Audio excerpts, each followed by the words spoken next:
Hi, I'm Venus O'Hara and welcome to another video. Today I'm going to be sharing with you one of my Toastmasters speeches that was completely unrehearsed.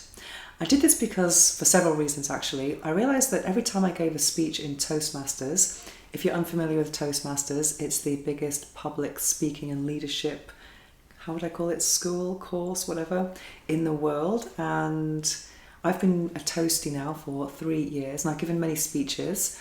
I started off very nervous and I've grown over the years, and I have a special Toastmasters playlist on this channel if you want to see my speeches.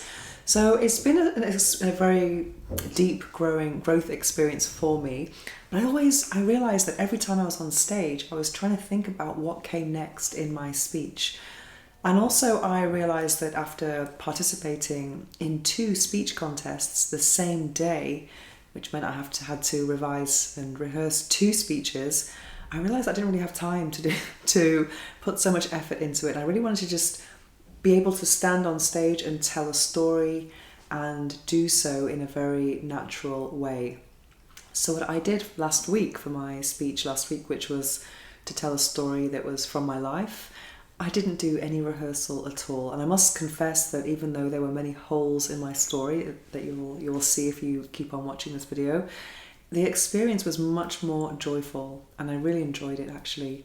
And from now on, I'm just going to do no rehearsal speeches, unrehearsed speeches, and see how where it takes me. And I'm also thinking about signing up to an improv group here in Barcelona to really kind of step out of my comfort zone and just get on stage and speak. So I do find that the Toastmasters method, would I call it, is just very robotic. And when I see people who are advanced speakers in Toastmasters, it's not something that I think, oh yeah, I want to be like them.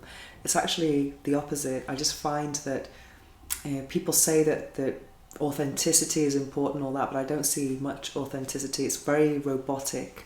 And even though these methods of roboticness have definitely helped me, I go to a lot of events actually recently, and I'm able to see how other people present their ideas, and I do think that they could, a bit of Toastmasters could help them, because I've seen some very, very bad speakers over the last few months. And just last night I went to an event and it was a kind of a Q&A, and the person who was answering the question just kept looking at the person asking the questions and just completely ignored the audience. Also, I've noticed a lot of people saying like all the time, so that's where the R counter in Toastmasters comes in handy.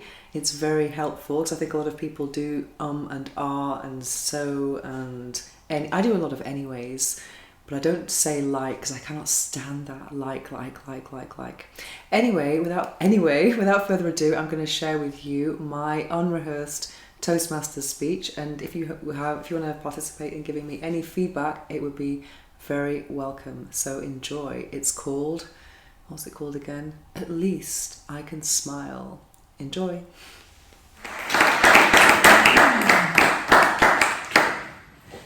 We start by giving me a big smile. Yay! I always think of Carla, you always have a smile on your face when I think of you. About a week ago, I was feeling really down. I had lots of imposter syndrome, and I was just feeling useless and comparing myself to other people. And then I remembered a time when I couldn't smile, and suddenly everything was in perspective. Anyway, I'm going to take you back to 2020. You all remember 2020, yeah? Oh, the great year. I became a bookworm in 2020. I read 30 books in a year. It was just amazing. And this is one of the books I chose to read. I mean, those of you who know me will not be surprised why the title of this book seduced me. Living an Orgasmic Life. What a great title, hey? Anyway, the book starts off really cool. Chapter 2. It says, what if I told you that no matter your age, the best sex of your life is ahead of you? I thought, yes, amazing. Then, further along, chapter 7, it all changes. And I learned about attachment styles. Do you know about attachment styles? Yes? Attachment styles. Okay, so half of you do, half of you don't. So our attachment style is the way we form relationships. For example, I'm just going to read them out, the examples to you. There's a secure attachment style, an avoidant attachment style, and then anxious attachment style. So the anxious person would be, so for example, these styles come from our childhood, and they are replicated or mirrored in our relationships with our partners or also our friends. And the anxious one is the one who's saying, where are you, where are you? You know, the one who's very needy, that kind of person. A secure person is very secure, as the term describes. And there's also avoidant attachment. Avoidant attachment, that's me. I'm a commitment phobe. And suddenly, this discovery had a massive, profound effect on me. I can't even tell you how much. I realized that my choices as a single, child-free woman were not choices. They were consequences. I can't even describe to you how bad I felt.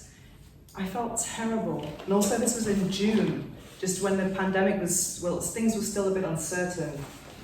I felt so down. I've never felt so depressed in my life. Anyway, I'm not the kind of person who gets depressed, so I tried to do something about it. So one day I went to a yoga class, and it was one of the first times we were allowed to go out again after the lockdown. I did this shoulder stand, and my God, it wasn't good for my neck. My neck was killing me. And the next day, I thought, I've had enough, I'm gonna get the best pillow I can find in Corte Inglés. So I went to Corte Inglés, and I got the woman on the bed section to get all the pillows. Had to be vegan though, gotta be vegan. And I was just lying down, and she was seeing which pillow made me have a straight spine.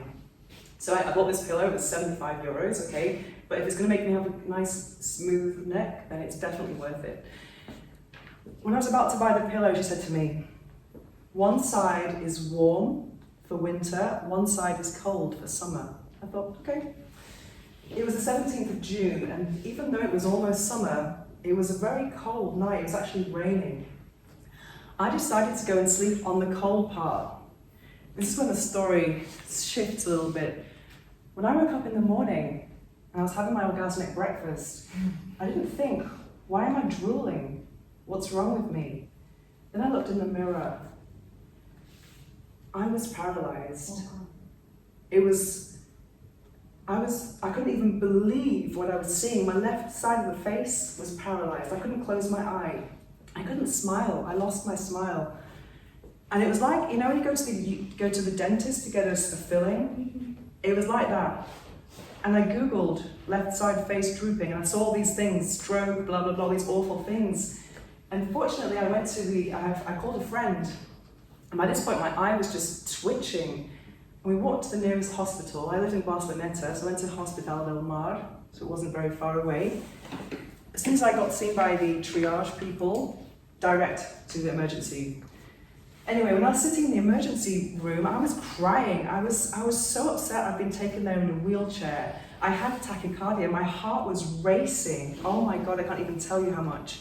And while I was waiting for the diagnosis, I saw a homeless man. And he was just sitting there all battered and bruised, and I was thinking, oh my God, I have a zest for life, I'm really healthy, why is this happening to me? I was so upset, because I was thinking, I take so much care of yourself, even if you take care of yourself, something can happen. Anyway, I got a diagnosis of Bell's palsy, and it was going to take me 1 month to get my smile back. In that time, I stopped thinking about attachment styles. I thought, if I can smile again, I'll be so happy. I used to wake up in the morning and touch my face and to take pictures and see how much it was getting better, because I had to do facial yoga, I had to take steroids, and I also got, I'm really into crystals, I got pink calcite for nerve regeneration. So slowly but surely, I started to recover and get my smile back. So this now, whenever I am down, I always remember, at least I can smile.